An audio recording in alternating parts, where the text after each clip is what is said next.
How many notifications is it professional to set into their phone? So when you send that Google invite, regardless, like it pings their phone like 1 hour before, 2 hours before, or 3 hours. That's a whole different conversation, but how do I maximize my show rate on appointments? Right? That's basically what you're asking. And Yes. Thank you for reading through my sarcasm. It's the same whether it's a realtor or a customer, right? So it's send a calendar invite within minutes of hanging up. Have 2 calendar reminders built in, which your template already has this, right? When we send it, it's already templated that way. So one for 24 hours before, one for 2 hours before, right?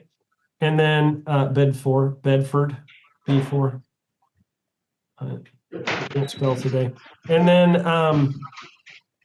a text reminder the day before or 2 hours before, either one, whichever one you want to do. I find that the day before is the most helpful.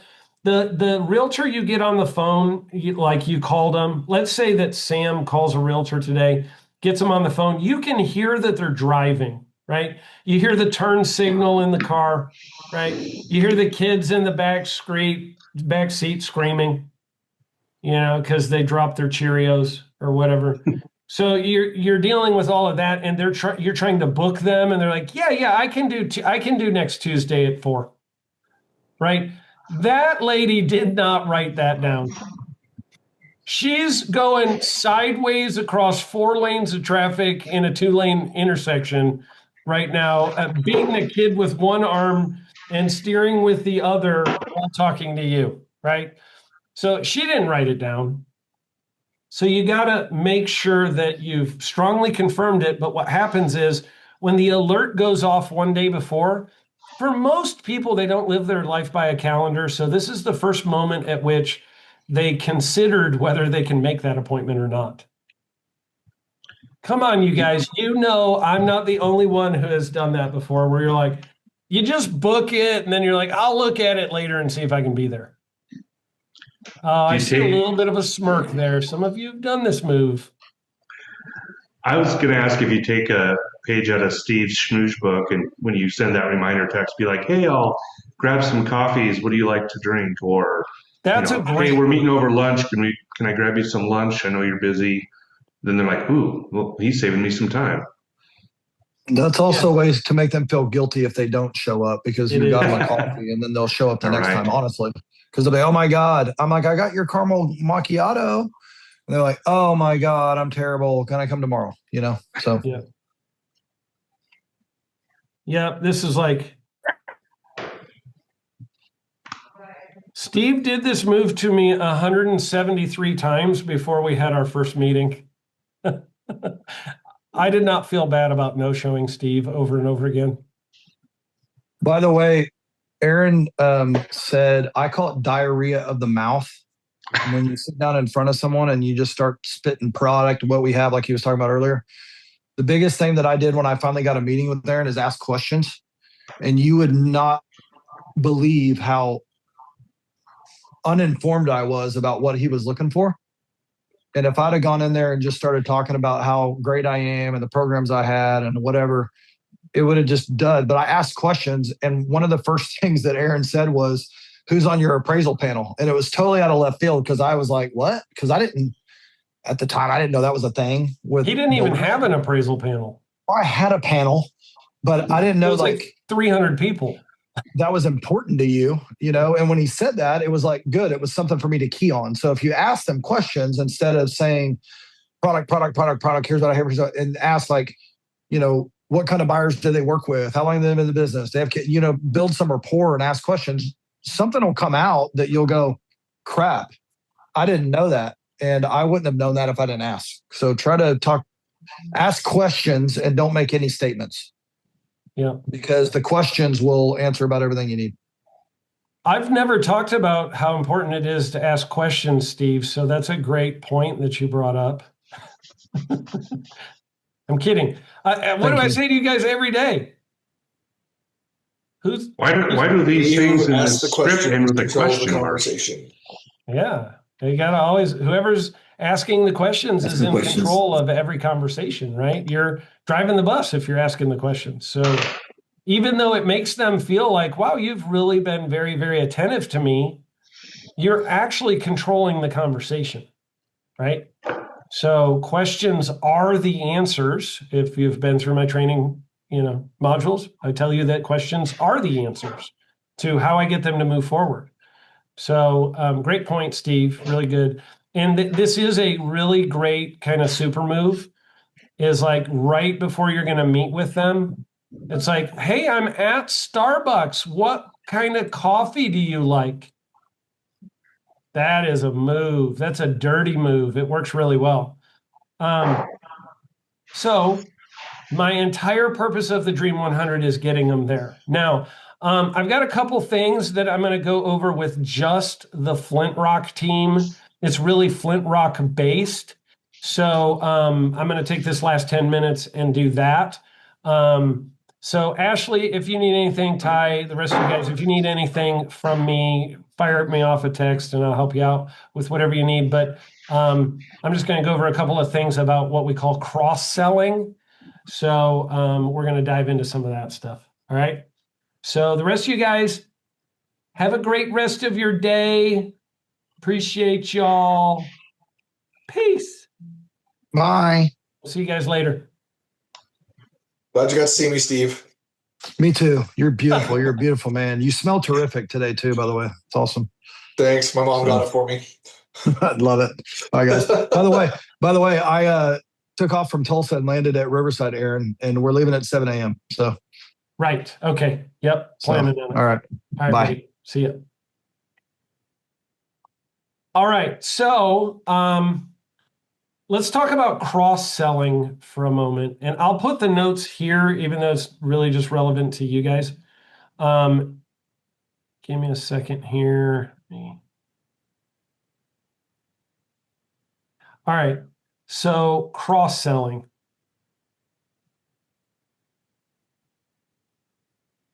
Here's kind of how this works.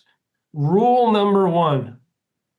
And honestly, we don't need any rules past this rule. If you guys do this rule, it will make sure that everything goes really, really smooth for everybody. Do unto others as you would have them do unto you. If you do this, everything else works out. I'm just telling you, I don't even need another rule, but I will give you some other rules just to help. Rule number two.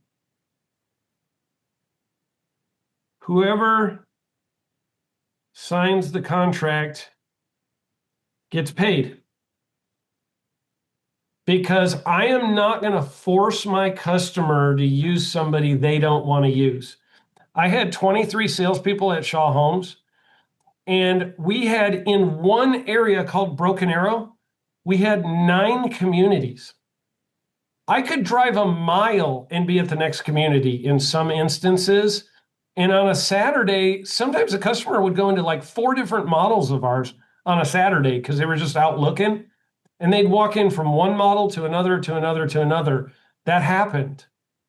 And so they're meeting like a bunch of our salespeople. And I can't control that. Like, it's just total chaos if it happens. So the rule is whoever signs the contract gets paid. There's a really simple question that you can ask any customer, and it will help you to not step all over each other. And that question is,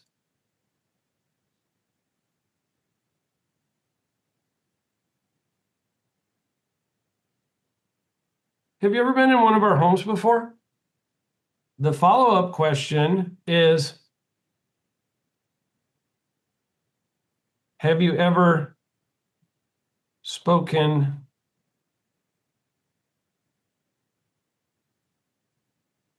to one of our staff about homes before, because this will reveal what's happened. Like, and I believe that we have a team of like all people who, are good humans, and we're not going to be trying to like steal deals from each other, right? There's plenty of deals to go around. We don't need to do that, right? So what we need to do is just be careful we don't step on each other's toes, because now I will say this, Jordan's sitting here right by me. I don't know why this was the case, but if a customer is Asian in descent, and I'm not being racist here, I'm just saying like that is a culture where negotiation is what you do. A guy from India, he's going to work you to try and get the best price. So our clients from like China or India or even really from Africa, like that is their culture, is that they haggle for everything. So they would come in and they would intentionally do a price out with one of our salespeople and leave there and go to another model and try and do another price out. Like that was a regular thing. So I know it sounds totally racist or something for me to say this. No, I'm just being real. That's what they would do to us. And so it's just a cultural thing. So that can happen. And they would say, answering these questions, have you ever been in one of our homes before? We watched them on camera, literally finish a price out, drive to another model, walk in and go, no, this is the first I've ever I didn't know you guys existed.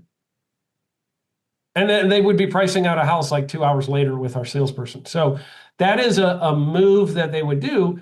But everything other than that, if you ask somebody, have you ever been in one of our homes before? They're going to go, yeah. Yeah, I was actually I just left seeing Natalia. I just left seeing Sam. I just left seeing somebody, right? And they'll also, if they say that, your response, what do you say to this? Have you ever been in one of our homes before? And they say yes. Answer is, great.